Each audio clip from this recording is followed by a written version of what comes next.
Olá, tudo bem, pessoal? Bom dia, boa tarde, boa noite. Eu não sei qual horário que vocês estão assistindo. Eu espero que estejamos todos assistindo no mesmo horário, né? É com muita alegria, né, que a gente mais uma vez se encontra aqui.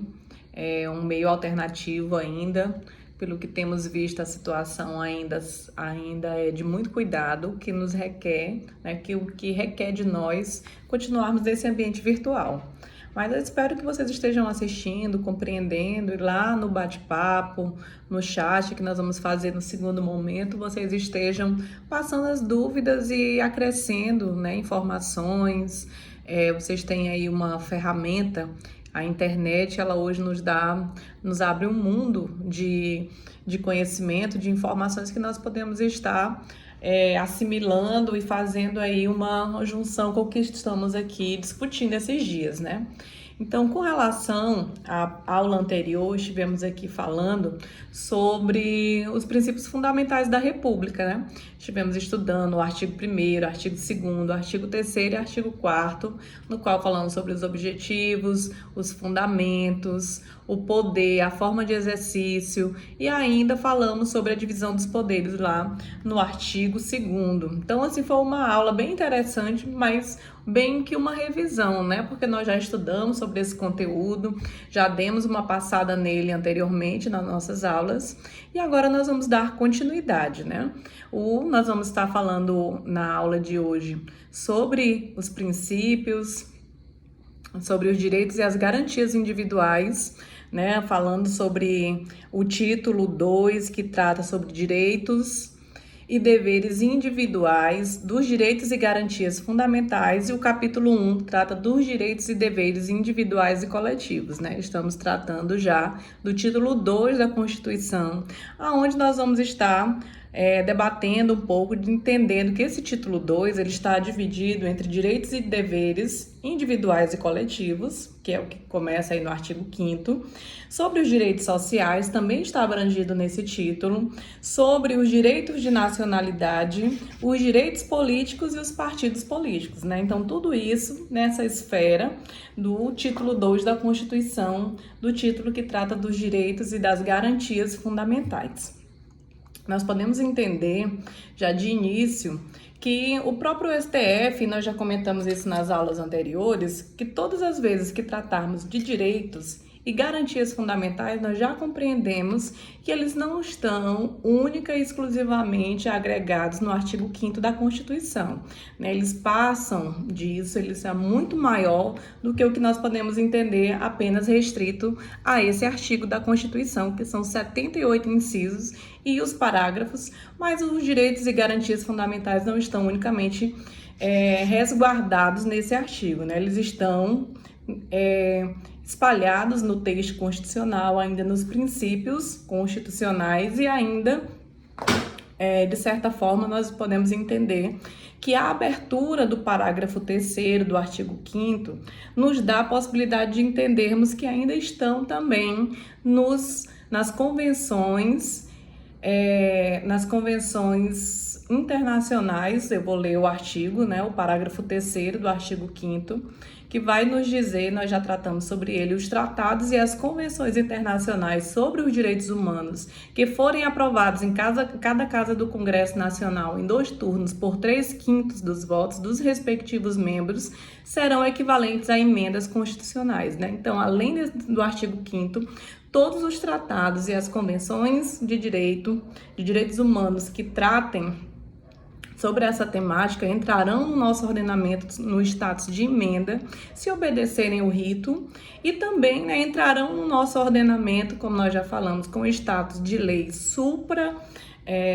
o status supralegal, né, que está abaixo da Constituição e acima das demais leis, tratados e convenções que tratem sobre direitos humanos que porventura não tenham obedecido essa tramitação do parágrafo 3º. Né? Então, espalhado no texto, como nós já dissemos, e isso nos faz compreender a interpretação sistemática da Constituição, né? Não vamos ser garantistas, ou melhor, legalistas, ao ponto de dizermos que está apenas no artigo 5º.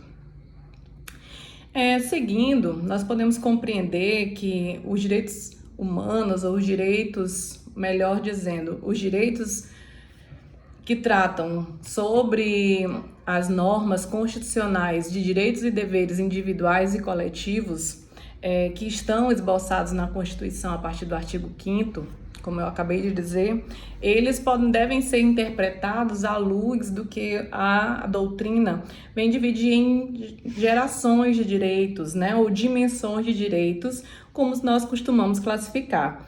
Mais atual até é a forma que nós podemos dizer de chamá-los de dimensões de direitos, que vai estar dizendo que cada uma vai estar complementando a outra, no sentido que cada geração de direito que foi surgindo foi aumentando e acrescendo o rol de direitos que foram garantidos nos termos, tanto no ordenamento internacional, como nós vamos ver vários e vários normativos que foram surgindo, garantindo aos seres humanos, desde os direitos individuais aos direitos coletivos e ainda aos direitos transindividuais, né, que passam da nossa dimensão e da dimensão da coletividade, certo? Então, os direitos fundamentais de primeira geração são chamados também, né, que vamos estar lembrando sempre lá do texto ou do lema da Revolução Francesa, que tratou sobre os direitos, que pediu direitos de ordem, né, que era a liberdade, a igualdade e a fraternidade, né? Esses eram os 3 lemas da Revolução Francesa. Foi justamente a passagem, né, do Estado ditatorial para o Estado de Direito. Né, nós podemos dizer que, basicamente, eles vão estar referindo a essas 3 gerações de direitos. Direitos individuais, né, que é a liberdade, que é só oponível ao Estado, em que vai dizer que o Estado ele deve respeitar os direitos individuais e ainda, né, numa postura negativa, né, dando liberdade de posicionamento para os seres, para os cidadãos de forma geral.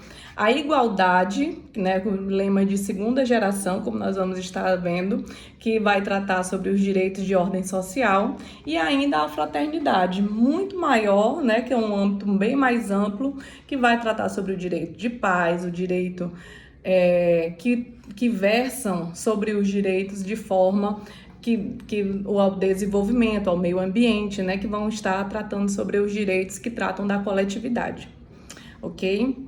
Então, o texto que eu estarei me baseando é o texto do Pedro Lenza, que vocês vão estar vendo aí no material de vocês a partir da página 1236, 1237, é a página que nós vamos estar seguindo, quando trata dessas dimensões de direitos de primeira geração.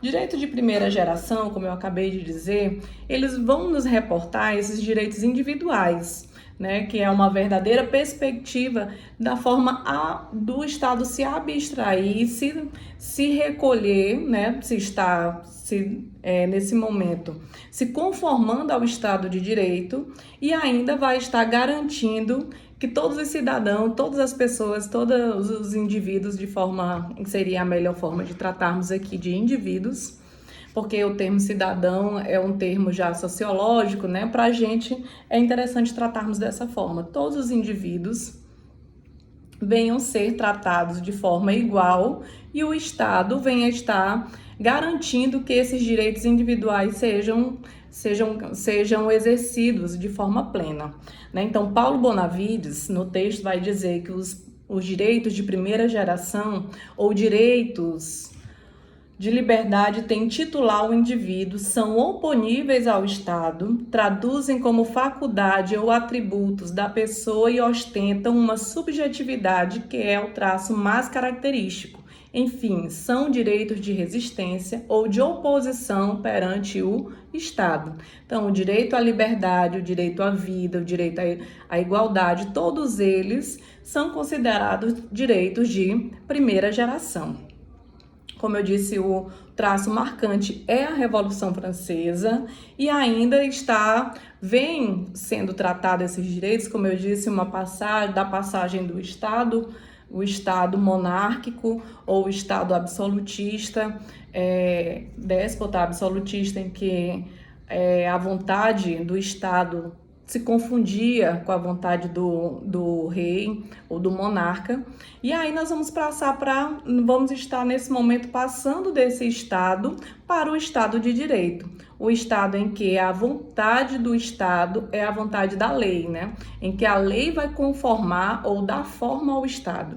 Então, a partir desse momento, nós vamos identificar algumas legislações que foram interessantes para compreendermos essa primeira geração, né? A Carta Magna de 1215, assinada pelo rei João Sem Terra, o habeas corpus de 1679 e as declarações, sejam elas a americana ou a francesa. A Declaração Americana de 1776 e a francesa de 1789, pós-Revolução Francesa, né? Finalizando a Revolução Francesa.